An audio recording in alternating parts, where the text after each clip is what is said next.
Assalamu alaikum students. Today I am glad to introduce you the book of science. So let's move to the second chapter of your syllabus, communication in chemistry.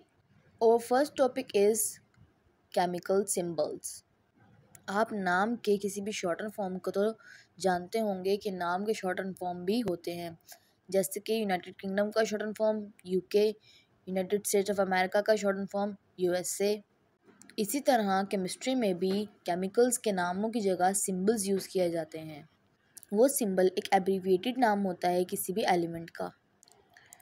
पहले ज़माने में एक साइंसदान था आर्चमिड्स, उसने symbols को draw करके बताया था कि ड्रॉ करके सिंबल्स को हम लिख सकते हैं।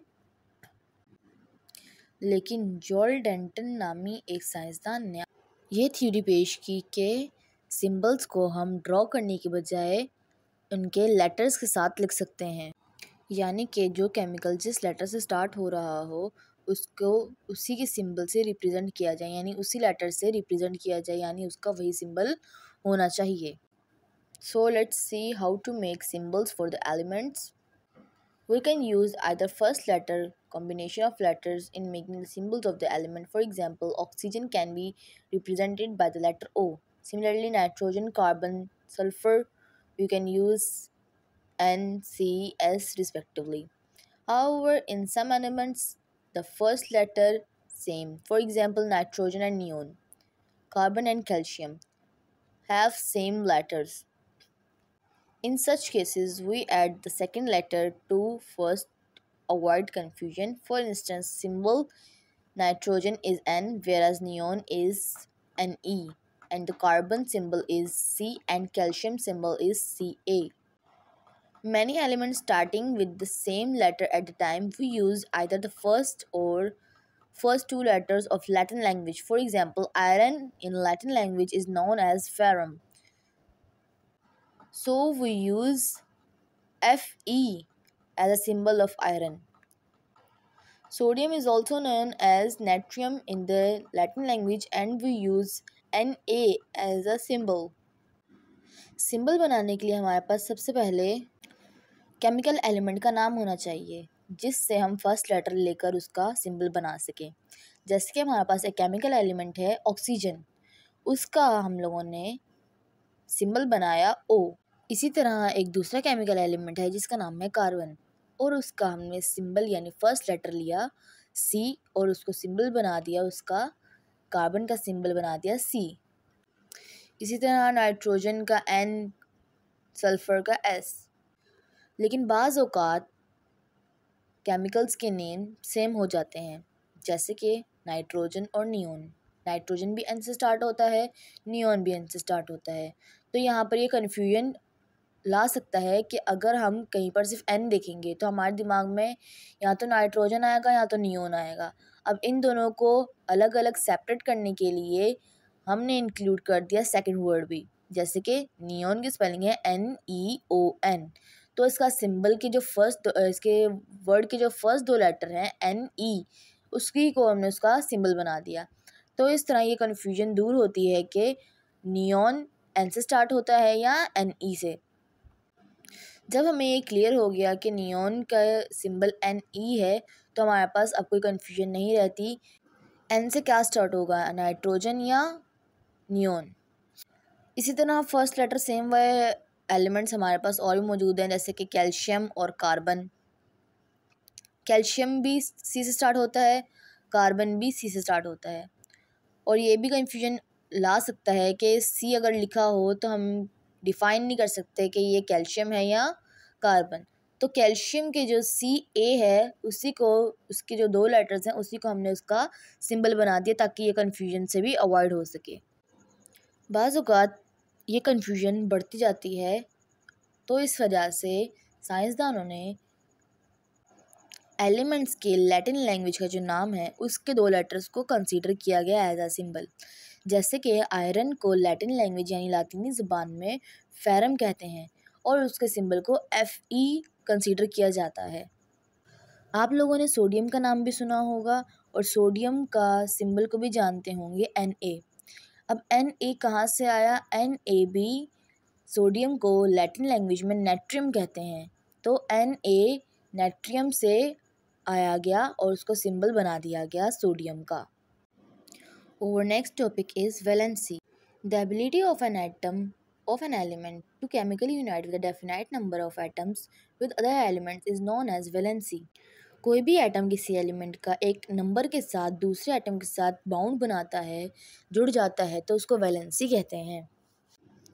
जैसे कि हमारे पास वाटर के मॉलिक्यूल में 2 हाइड्रोजन होते हैं और 1 ऑक्सीजन होता है H2O, यानी 2 हाइड्रोजन मिलकर 1 ऑक्सीजन के साथ बॉन्ड बनाते हैं और 1 ऑक्सीजन 2 हाइड्रोजन के साथ बॉन्ड बनाता है। तो जो 1 ऑक्सीजन 2 हाइड्रोजन के साथ बॉन्ड बना रहा है तो उसकी वैलेंसी होगी 2, और जो 2 हाइड्रोजन ऑक्सीजन के साथ मिलकर बॉन्ड बना रहे हैं तो हाइड्रोजन की वैलेंसी होगी 1। इसी तरह हमारे पास एक एग्जांपल है NH3 अमोनिया की, यानी NH3 नाइट्रोजन 1 है और हाइड्रोजन 3 दफ़ा है, यानी एक नाइट्रोजन 3 हाइड्रोजन साथ मिलकर एक मॉलिक्यूल फॉर्म कर रहा है, बाउंडिंग बना रहा है। तो नाइट्रोजन की वैलेंसी होगी 3 और 3 हाइड्रोजन एक नाइट्रोजन के साथ जो बॉन्ड बना रहे हैं तो हाइड्रोजन की वैलेंसी होगी 1। CH4 is another example of valency in which one carbon atom joins to form molecule of methane with 4 hydrogen atoms, यानी एक कार्बन आइटम्स मिलकर 4 हाइड्रोजन एटम के साथ बाउंड बनाते हैं, एक मॉलिक्यूल बनाते हैं।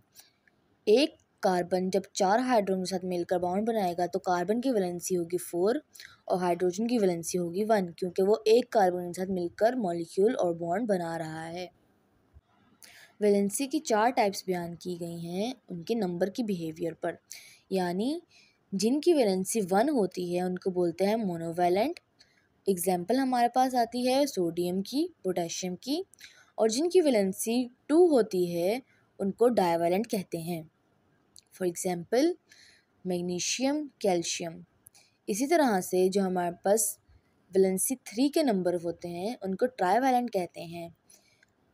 एग्जाम्पल्स आर आयरन, एल्यूमिनियम, और जिनकी वैलेंसी 4 होती है उनको टेट्रावैलेंट कहते हैं। एग्जाम्पल में हमारे पास सिलिकॉन और कार्बन मौजूद हैं। The next topic is the method of writing a chemical reaction. Chemical reaction को किस तरह लिखा जाता है, उसके क्या असूल हैं। Right the formula of the reactant on the left hand side equation. Write the formula of the product on the right hand side of the equation. Put an sign of an arrow between reactant and products. जिस चीज़ से भी हम reaction कर रहे होते हैं उसको reactant कहते हैं, और रिएक्शन करने के बाद जो हमारे पास रिजल्ट आता है उसको प्रोडक्ट कहते हैं। रिएक्टेंट को हमेशा हम लेफ़्ट हैंड साइड पे रखते हैं और जो प्रोडक्ट हमारे पास आता है उसको हमेशा हम राइट हैंड साइड पे रखते हैं, और इन दोनों के दरमियान एक एरो का साइन यूज़ किया जाता है। अगर 2 या 2 से ज़्यादा रिएक्टेंट या प्रोडक्ट हों तो उनके दरमियान में प्लस का साइन इस्तेमाल किया जाता है। रिएक्शन करते वक्त ये ख्याल रखा जाता है कि जितने नंबर ऑफ़ रिएक्टेंट रिएक्शन में यूज़ हुए हैं उतने ही नंबर ऑफ़ प्रोडक्ट्स हमारे पास रिज़ल्ट में आएँ। किसी भी चीज़ का जब फार्मूला बन जाता है, हमारे पास रिएक्शन हो जाता है, तो वो कभी भी किसी भी चीज़ के लिए चेंज नहीं होता, यानी कि H2O का फार्मूला हमेशा कांस्टेंट रहता है, कभी भी चेंज नहीं हो सकता। एग्जाम्पल 1 में आपको दिखाई दे रहा होगा कि इलेक्ट्रोलाइसिस हो रही है वाटर की, यानी वाटर ब्रेक किया जा रहा है, तो हमारे पास रिएक्टेंट वाटर है H2O, उसके बाद एरो पुट किया गया, देन हमारे पास जो हमारे प्रोडक्ट आया है वो लिख दिया गया H2 एंड O2, ये हमारे पास प्रोडक्ट आ गया। उसके बाद हमने इक्वेशन को बैलेंस किया कि हमारे पास नंबर ऑफ़ प्रोडक्ट और नंबर ऑफ़ रिएक्टेंट के एटम्स जो हैं वो हमेशा कांस्टेंट रहें, हमेशा सेम रहें। Here are some types of reaction: combustion reaction, decomposition reaction, combination reaction, neutralization reaction and displacement reaction. The first one is combination reaction, यानी जब भी कोई 2 रिएक्टेंट मिलते हैं और प्रोडक्ट बनता है सिंपली, उसको हम बोलते हैं कम्बिनेशन रिएक्शन। यानी हमारे पास H2 2 एटम्स हैं हाइड्रोजन के और O एक एटम है ऑक्सीजन का। इसको सिंपली अगर हम कंबाइन करेंगे तो H2O बन जाएगा और रिएक्शन कंप्लीट हो जाएगा। नेक्स्ट है डिकम्पोजिशन रिएक्शन। डिकम्पोजिशन रिएक्शन में कोई एक मॉलिक्यूल को तोड़ते हैं और उसको अलग अलग कंपोनेंट्स में डिवाइड किया जाता है। जैसे कि हमारे पास एग्जांपल में है NaCl, सोडियम क्लोराइड। इसको अलग अलग तोड़ा गया दो कंपोनेंट्स में, Na यानी सोडियम और Cl यानी क्लोराइड। यानी जब भी कोई एक मॉलिक्यूल को तोड़कर दो या दो से ज़्यादा कंपोनेंट्स में डिवाइड किया जाता है तो उसको डिकम्पोज यानी तोड़ते हैं, डिकम्पोजिशन रिएक्शन कहते हैं। So the next is combustion reaction. Combustion reaction में दो किस्म के मॉलिक्यूल्स होते हैं जो कि रिएक्शन करने के बाद अलग अलग प्रोडक्ट्स बनाते हैं। जैसे कि हमारे पास एग्जांपल में CH का एक मॉलिक्यूल है और O2 का एक मॉलिक्यूल है। C ने यूनाइट किया O2 के साथ और बना लिया कार्बन डाइऑक्साइड, और फिर H ने यूनाइट किया O के साथ और बना लिया H2O। इस एग्जाम्पल से आपको समझ में आ गया होगा कि कंबस्शन रिएक्शन किसको कहते हैं, यानी दो मॉलिक्यूल्स का आपस में रिएक्ट होना और अलग अलग किस्म के प्रोडक्ट्स बनाना। और second last type of reaction is neutralization reaction. Neutralization reaction में एक एसिड और एक बेस होता है। उसको जब हम कंबाइन करते हैं तो वो एक सॉल्यूशन बनाता है जिसमें हमें सॉल्ट और वाटर गेट होता है। यानी एक एसिड और जब बेस मिलते हैं तो न्यूट्रलाइज करते हैं एक दूसरे को। न्यूट्रलाइज करने की रिएक्शन में हमारे पास सॉल्ट और वाटर प्रोडक्ट में आता है। जैसे कि एग्जांपल में आप देख रहे होंगे कि HCl एक एसिड है और NaOH एक बेस है। यहाँ पर H ने OH के साथ बॉन्ड बनाया और H2O का मॉलिक्यूल फॉर्मेट में आया।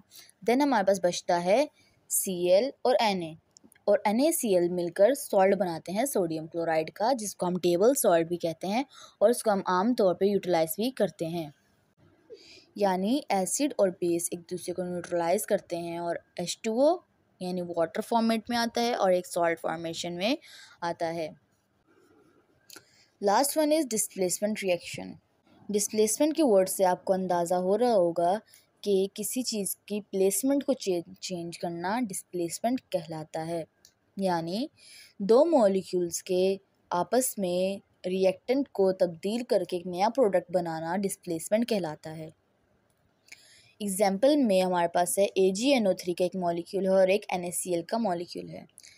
AgNO3 से Ag जाकर फॉर्मेशन करता है अपना बॉन्ड की Cl के साथ और NaNO3 के साथ बॉन्ड फॉर्मेट करता है। यानी दो मॉलिक्यूल्स अपने अलग अलग एटम्स को रिप्लेस करते हैं, उनकी प्लेसमेंट चेंज करते हैं और एक नया प्रोडक्ट में आता है। यानी कि AgNO3 से हमारे पास बना AgCl और NaCl से हमारे पास फॉर्मेशन में आया NaNO3। और last topic is redox reaction, oxidation and reduction. Oxidation और रिडक्शन हमारे पास दो अलग अलग रिएक्शंस हैं, जिसमें हम रिडक्शन में हम गेन ऑफ इलेक्ट्रॉन करते हैं, यानी इलेक्ट्रॉन किसी से लेते हैं, और ऑक्सीडेशन में हम लॉस ऑफ इलेक्ट्रॉन करते हैं, यानी किसी एटम को किसी मॉलिक्यूल को हम इलेक्ट्रॉन जब देते हैं तो वो ऑक्सीडेशन रिएक्शन कहलाता है, और जब हम किसी से इलेक्ट्रॉन गेन करते हैं तो वो रिडक्शन रिएक्शन कहलाता है। ऑक्सीडेशन रिएक्शन में ऑक्सीजन की एडिशन भी होती है और हाइड्रोजन की रिमूवल भी होती है। यानी अगर किसी भी रिएक्शन में हाइड्रोजन रिमूव होता है रिएक्टेंट से तो उसको ऑक्सीडेशन रिएक्शन भी कह सकते हैं, और अगर ऑक्सीजन ऐड होता है तो उसको ऑक्सीडेशन रिएक्शन कहते हैं। यानी इन शॉर्ट ऑक्सीडेशन रिएक्शन में हम इलेक्ट्रॉन को लॉस करते हैं, ऑक्सीजन को ऐड करते हैं और हाइड्रोजन को रिमूव करते हैं, तो हमारे पास ऑक्सीडेशन रिएक्शन फॉर्मेशन में आता है। दूसरा हमारे पास है रिडक्शन रिएक्शन। रिडक्शन रिएक्शन में हम गेन ऑफ इलेक्ट्रॉन करते हैं, यानी किसी से इलेक्ट्रॉन को बोरो करते हैं, किसी से इलेक्ट्रॉन को लेते हैं और ऑक्सीजन को रिमूव करते हैं और हाइड्रोजन को ऐड करते हैं। यहाँ पर जितना भी प्रोसेस ऑक्सीडेशन रिएक्शन में होता है वो तमाम का तमाम ऑपोजिट होता है, यानी गेन ऑफ हाइड्रोजन होता है, रिमूवल ऑफ ऑक्सीजन होता है और गेन ऑफ इलेक्ट्रॉन होता है। इन दोनों रिएक्शन को कलेक्टिवली ऑक्सीडेशन रिएक्शन और रिडक्शन रिएक्शन को कलेक्टिवली रिडॉक्स रिएक्शन भी कहते हैं। I hope students that you have learned much from today's lecture. Allah Hafiz.